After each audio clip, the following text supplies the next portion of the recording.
Les zones de liste limitent les choix de l'utilisateur lorsqu'il renseigne un formulaire dans Access 2013. Au lieu de saisir au clavier une information, il sélectionne celle-ci dans une liste. Cela permet de gagner du temps, d'éviter les fautes de frappe et de limiter les possibilités. Si vous avez déjà ajouté une liste déroulante, une liste de choix à l'intérieur de votre table, vous allez pouvoir la réutiliser dans votre formulaire. Je vous renvoie à la formation qui vous explique comment créer cette liste à l'intérieur d'une table. Mais par exemple, ici à l'intérieur de ma table client, je double-clique dessus et vous le voyez, je vais avoir plusieurs champs. Sur la droite, j'ai un champ qui s'appelle pays. Je peux renseigner ces pays en cliquant sur la petite flèche vers le bas, France, Angleterre, Espagne, etc.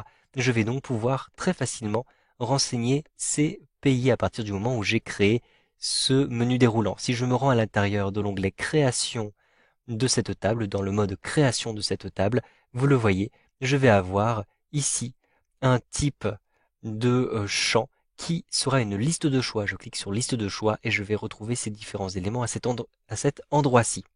Si maintenant je crée un formulaire vide, donc je vais fermer ma table des clients en cliquant sur fermer. Puis je retrouve l'onglet créer et je vais cliquer ici sur formulaire vierge pour créer un formulaire vide. Un simple clic. J'ai maintenant, vous le voyez, un formulaire vide qui apparaît et sur la droite, la liste des champs, la liste de mes tables qui m'est proposée. Je clique sur la petite croix en face de la table client pour retrouver tous les champs de la table client. Et j'ai effectivement, vous le voyez, le champ pays. Je vais glisser ce champ pays à l'intérieur de mon formulaire et vous le voyez, j'ai directement accès à une liste déroulante avec le premier pays, France, mais je vais avoir une liste avec tous les pays. Je peux créer aussi par moi-même différentes listes à l'intérieur de ce formulaire. Je vais me rendre à l'intérieur de l'onglet création et vous avez ici tout d'abord un outil qui s'appelle zone de liste. Si vous ne le voyez pas tout de suite, cliquez simplement sur la petite flèche vers le bas, vous aurez accès à tous les éléments qui existent. Je clique donc ici sur zone de liste. Ensuite, je vais positionner cette zone de liste par exemple à cet endroit-ci. Un simple clic. Maintenant, je vais indiquer si je souhaite récupérer les valeurs d'une autre table ou d'une requête ou si je souhaite taper les valeurs souhaitées. Je vais simplement taper les valeurs souhaitées, je coche cette case-ci et je clique sur suivant. Je vais ensuite indiquer ici les différents éléments que je souhaite ajouter. Par exemple, la civilité, donc par exemple mademoiselle, madame, monsieur. Donc je vais rentrer ces éléments à l'intérieur de cette colonne. Je précise ici le nombre de colonnes, je n'en ai besoin que d'une seule pour l'instant. Ensuite, je clique sur suivant. Vous pouvez mémoriser la valeur pour un usage ultérieur. Je vais cocher cette case-ci et je clique sur suivant. Choisissez ensuite le titre de cette liste. Donc je vais indiquer civilité par exemple. Puis je clique sur terminer pour créer cet élément. Vous le voyez qui apparaît à cet endroit-ci.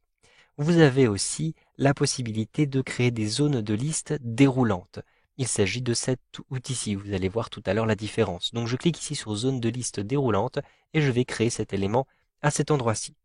Je souhaite cette fois-ci utiliser les valeurs d'une autre table, de la table article par exemple. Je veux pouvoir sélectionner mon article à l'intérieur d'une liste.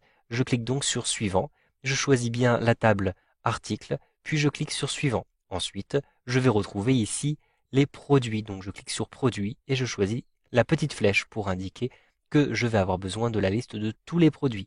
Je clique ensuite sur suivant. Maintenant, vous allez choisir l'ordre d'apparition des produits. Donc, je choisis en fonction d'un ordre croissant de nom de produit. Puis je clique sur suivant. J'ai maintenant d'ailleurs cette liste qui apparaît et donc vous avez, vous le voyez, par ordre alphabétique les différents produits disponibles. Je vérifie cette liste-ci en utilisant la molette de la souris ou bien la barre de défilement qui se trouve sur le côté. Lorsque je l'ai bien vérifié, cette liste, je clique sur suivant.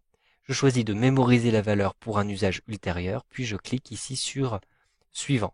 Maintenant, vous le voyez, je peux rentrer l'étiquette de cette liste déroulante. Donc je vais conserver produit, puis je clique sur terminer. Vous avez donc, vous le voyez, l'étiquette qui apparaît ici et la liste qui apparaît à cet endroit-ci. En ce moment, je suis dans un affichage ici en mode page. Je peux basculer en affichage mode formulaire. Un simple clic. Et vous le voyez, j'ai effectivement mes différentes listes. Ici, je peux choisir la civilité simplement en cliquant dessus. Ici, je peux choisir le produit à partir de cette liste-ci. Donc vous le voyez, il vaut mieux lorsque vous avez une grande liste comme ceci, avoir une liste déroulante. Ainsi, elle ne prendra pas tout l'espace sur votre page. Ensuite, il suffit de cliquer pour choisir l'élément qui vous intéresse, par exemple celui-ci. Vous savez donc maintenant comment insérer des listes de choix à l'intérieur de vos formulaires avec Access 2013.